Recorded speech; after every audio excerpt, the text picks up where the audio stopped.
So I have 2 exercises for you, and each exercise has a bunch of variations. First one is long bows.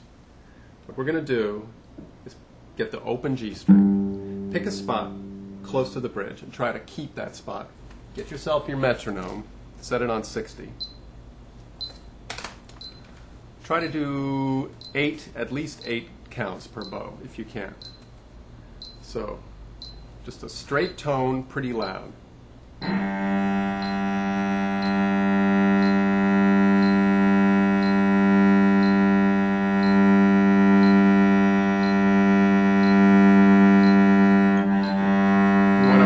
Contact point and stay there the whole way. Down bow and up bow. Try to do the same amount of clicks out on your down bow that you do on your up bow. So you're not, within 1 or 2 clicks. It's pretty cool, it doesn't matter. As long as it's not much shorter on your up bow, okay? Now that's the basic exercise. And if you just do that, you're doing a lot. If you just do it 2.5 minutes every day, it'll be fantastic. But there are 3 variations you can try. The first variation is to crescendo to the tip of the bow. So you start soft, you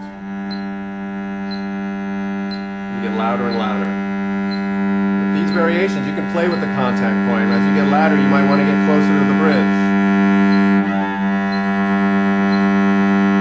And as you get softer, you might want to slow your bow down and drift up a little bit. So we crescendo to the tip, we decrescendo back.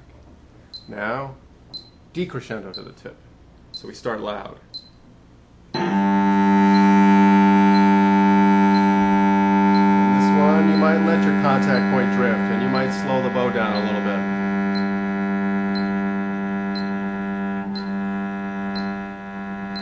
And as you're coming in and getting louder, you might speed up. A little more pressure and a lower contact point. Another one. Now the third variation, crescendo to the middle of the bow. Start softly. Crescendo. Decrescendo.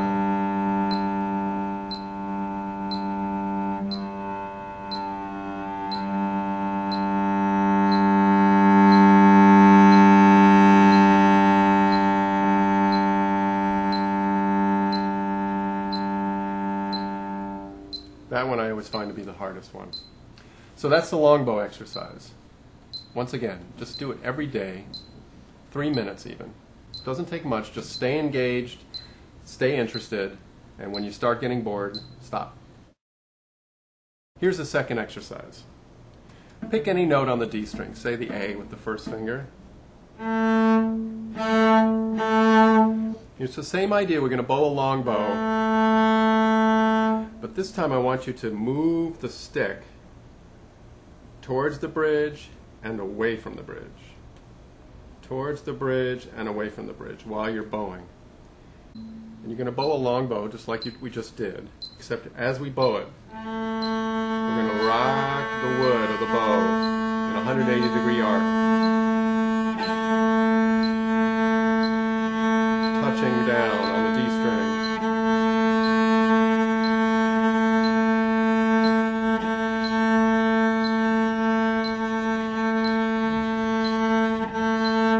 This exercise will get this hand, the fingers of this right hand, really working well together. Moving and rocking, it stresses the cohesion of how your hand works. And by doing that, it'll make you have a much better feel for the bow. So the first time, just draw it across and try a few rocks of that 180-degree arc. Do that. If that's the only thing you do, once again, that's great, but there are variations, and here are the variations. Pick up the pinky. Do the same exercise. A little bit harder. Just a little bit harder. Second exercise. Pick up the index finger as well. So you got 2 fingers up. Rock it. This is really tough. I can barely do it.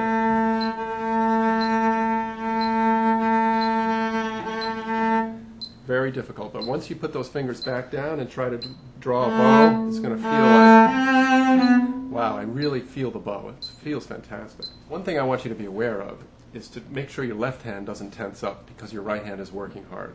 Try to remember to breathe into that left hand and let it relax, even though you're working over here with just 2 fingers pulled off the bow and it's very difficult. Give those a try, and I'll see you next time.